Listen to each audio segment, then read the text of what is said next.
Welcome to Around the House with Eric G., your go-to source for everything home improvement. Whether you're a DIY enthusiast or just looking to make your space shine, Eric G. is here to guide you through the latest tips, tricks, and trends. So grab your toolbox, put on your thinking cap, and let's get to work right here on Around the House with Eric G. Welcome to the Around the House Show, your trusted source and number one home improvement information center. Thanks for joining me today. This is our midweek update. This is that show that we do that we talk about the stuff that didn't make it into last weekend show, and of course isn't going to make it into this weekend show. And we got a lot to talk about today. There's a lot going on out there in the home improvement world, and it's always interesting to see. First off, this is that time of year where kind of chaos comes because it is trade show season for everyone in our industry. Within about, let's say 8 weeks, you have everything from the biggest home improvement to construction trade shows in the U.S. are right now. We start out the first week of the year with the Consumer Electronics Show. We get into the world of concrete. There's all these different shows that we have. And coming up here in about, I'll be flying out just over a week from today for my 9 or 10 days down in Orlando, Florida for Design and Construction Week, which is the end of my show season for that. Always a lot of fun, but there's always a lot going on. Everybody's rushing to get all their press releases out the door.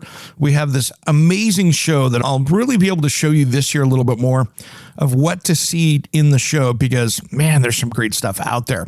First thing, before we get into the stuff I wanted to talk about, I wanted to talk real quick about the recalls that we see out there. Not too much stuff. There is one thing, though, that I saw on the cpsc.gov website. Adams Manufacturing recalls their Adirondack patio chairs. These are those plastic ones that are always stacked up in front of the Lowe's or Home Depot.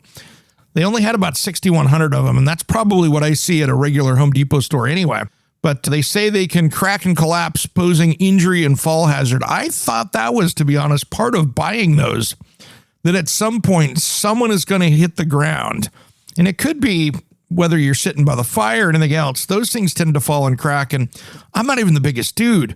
That's an interesting one. Other than that, there's just a few little things out there. Johnson Health Tech expands recall to include their Matrix Retail and Vision treadmills due to fire hazard. So let's not go light everything else up there. And so there's some different things on there. There's always lots of kids things that where people miss the mark, which has to be expensive for these companies. But you were seeing a lot of that stuff that's coming in from overseas where they just didn't do the research and somebody catches it. And of course, then you've got this big recall. Another one here that I thought was interesting, and again, there's not a lot here. I saw that Northern Tool and Equipment recalls their hot water pressure washers due to fire hazard. The fan wheel on the recalled pressure washer can fail, causing abnormal burner operation that can produce smoke or bursts of flames during use, posing a fire hazard. Get a hold of Northern Tool and Equipment to request a free repair by an authorized technician. There's about 1,400 of those out there. And then there's some more swimming pools, that kind of stuff. They have free repair kits for that. If you have a Trek bicycle, Trek and Electra electric bicycles recalled, the manufactured by Hyena, the rear bolts could come loose. They didn't torque them or they could break. So that's another one there. There's a lot of those, about 20,000 of those out there. So that's a big one. Now, here's the stuff that I'm seeing out there in the world that we're seeing right now. There's a lot of different changes in how we're seeing businesses run out there in the home improvement world. We're starting to see some interesting trends across the United States. There's a consolidation right now because there's a lot less people doing things because interest rates have been higher. They're getting down there. And then people are worried about having their jobs. People are worried about the economy. And so what we're seeing is a consolidation. You're seeing smaller companies in the manufacturing side in the home improvement world buying each other up and combining. You're seeing these large conglomerates and, big hedge fund type companies come into a market. They will come into your area and buy up a major heating and cooling company. They'll bring in a plumbing company, an electrical company. So they will bring in, and they're creating these home service kind of conglomerates where you have the plumbing, the electrician, you've got the HVAC, and they're putting them all together in one company, which does make sense to some aspect. Because really these days, if you're going to be putting in a heat pump, many times you have to have all three of those. to do that. I get it. It makes sense. We're seeing more and more of that out there, but we're starting to see that happen in markets. So that your favorite little HVAC company that you've dealt with for 35 plus years might be going away to a larger conglomerate that way. And that gets a little more interesting. So I think it could make people a little more competitive, but the problem that we're seeing out there is people just aren't tackling these big projects like they were. Now, there is some regional stuff to this, and I want to talk about this. If you're in California, if you're in Oregon where I am, or Washington, which is literally just a few miles away, we're seeing a different marketplace than we are in other places of the country. And in my area here in Oregon, we're seeing a lot of home builders looking at each other, scratching their heads going, man, is 2026 going to be horrible? When you have a lot of people moving out of the state that have had enough and are moving to lower taxed places, that's a big deal. As Washington State up here, and we're not going to get into politics, but let's just talk common sense. Washington State is getting ready to put in a millionaire's tax up there. So if you make more than $1 million a year, which, geez, you almost need up there to be able to buy a average family home in Seattle with their housing prices. But if you make more than $1 million a year, that all of a sudden is going to be bringing more people out of the state, because you're going to have people that work remotely or travel a lot go, why am I in Seattle when I'm going to be paying 10% of my income? I'm moving to someplace else, and I'll just move closer to the airport there, and I'll fly out and go whatever I need to do. So you're going to see, if that goes through up there, you're going to see a different thing with the higher end homes up there and the higher end stuff. I think that is going to really hurt them in Washington State. And me being a Seahawks fan and a lifelong Seahawks fan, if you go into my own personal social media page, you'll see that in 1978 and 77, when the Seahawks were brand spanking new in the Pacific Northwest, on my elementary school pictures, I'm wearing Seahawks uniforms. So I'm by no means a bandwagon person with the Seahawks, but looking forward to the Super Bowl this weekend. And no shade thrown on all the other teams out there. I really respect other people's teams out there. My girlfriend is a Chargers fan, and we get along great on this kind of stuff. So anyway, what I'm saying here is that we're seeing so much happen out here. And in Seattle, you're going to see something different up there in other parts of the state, because you're going to see sports teams. Hey, we need to re-sign our player. Or even worse, we're going to get a trade. All of a sudden, that person's, hey, man, I got to pay 10% more. I know it doesn't sound like much, but that could affect how your favorite team is even working up there. Because all of a sudden, people are like, hey, I took a pay cut to go here. This is going to be a problem. So anyway, we already have all these taxes out here on the West Coast, and that is rearing its ugly head when it comes to this stuff. So it's going to be interesting to see. I think Washington, with their new taxes, is really going to go backwards up there. They already lost about $1 billion in tax revenue with Jeff Bezos moving to Florida out of Washington State. And when you take one of the most richest people in the country and move them out of the state, and you lose a percentage of your income for the state, that really hurts. And they're just going to see more, because they're in Seattle. They have a lot of tech billionaires, of course, with Microsoft and all the different things up there. But you're going to see more and more of those exoduses as those taxes go up. And as they move to other places, it's just really simple. The richer people are, the easier it is to move. The more they can move.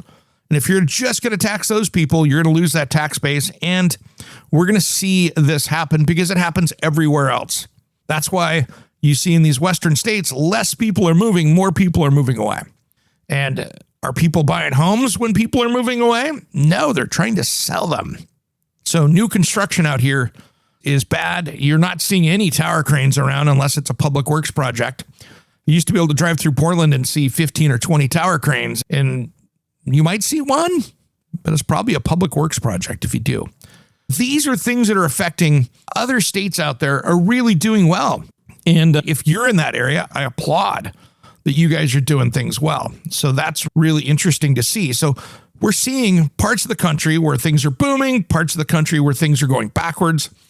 And I'm really shaking my head saying, hopefully, locally, people can get this stuff figured out, because it will be a big issue moving forward.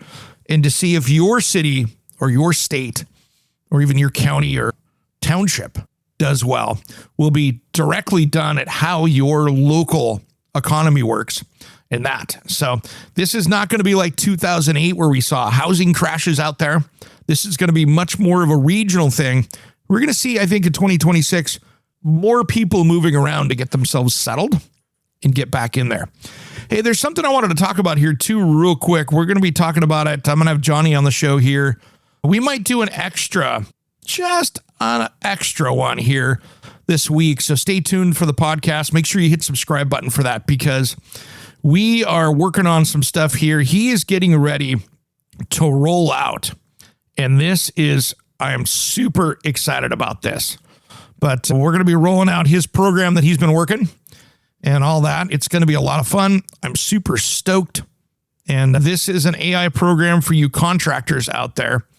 And it is going to be something that is going to change everything for you. This is going to be a lot of fun. So we're going to talk about that. We're going to have some fun with that. I can't wait to discuss that with you and we'll show it. It's called, basically his working title for right now is InstaBid. But this is a whole AI bidding thing that's going to be able to help you out as a contractor. Send me a message if you want to take a free look at it. We're going to be posting it up later, but give you a little heads up on that. And you can send a message, just head over to aroundthehouseonline.com. And if you want to play with it, I'll get you lined up with Johnny. It's not going to cost you anything to play with. So if you want to do that, we're going to have a way for you contractors and people out there doing stuff. It's going to be able to give you a very quick price and turn those leads into sales and stop that consumer frustration of, I just wanted to see what it was going to cost. And that's going to be really big for everyone out there. And stop wasting a lot of time for people out there that are just trying to create a budget, because that saves everybody time. And one more last thing let's talk about real quick, guys. And again, just want to give you a quick update. There'll be a video out on it later today. Shoulder's doing really well. 1 week today after surgery. And if you didn't catch it, I had a big shoulder problem from mountain bike racing, blowing my shoulder up thin to, that was 20 years ago, to this last summer trying to get my house done. I think there was a comment over on it was so funny, on Cam Anderson's page. If you haven't watched that video, it's great. There was a comment over there, and whoever made it, hats off, it was funny. They basically talked about, boy, this HGTV divorce episode is funny because Cam Anderson, Blacktail Studio, of course, went through divorce this last year. I've gone through divorce this last year. And that brings up turmoil and everything else in your lives. But it's interesting. When I was trying to get my house done this last fall, I pushed it too hard. DIY mistake, contractor mistake, pushing your body too hard.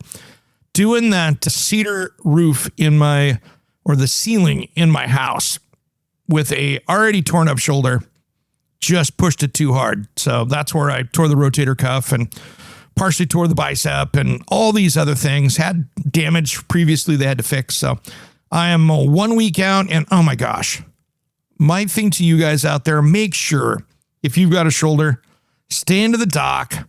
I know surgery is horrible. I'm going to have 6 weeks in a sling. It's going to be hard for me to be one arm for 6 weeks because I'm active, but the pain going away the next day after the nerve block wore off, that constant pain that I've been dealing with for 6 months was transformational in my life. And all of you people out there that deal with chronic pain and all of that stuff every day, hats off to you.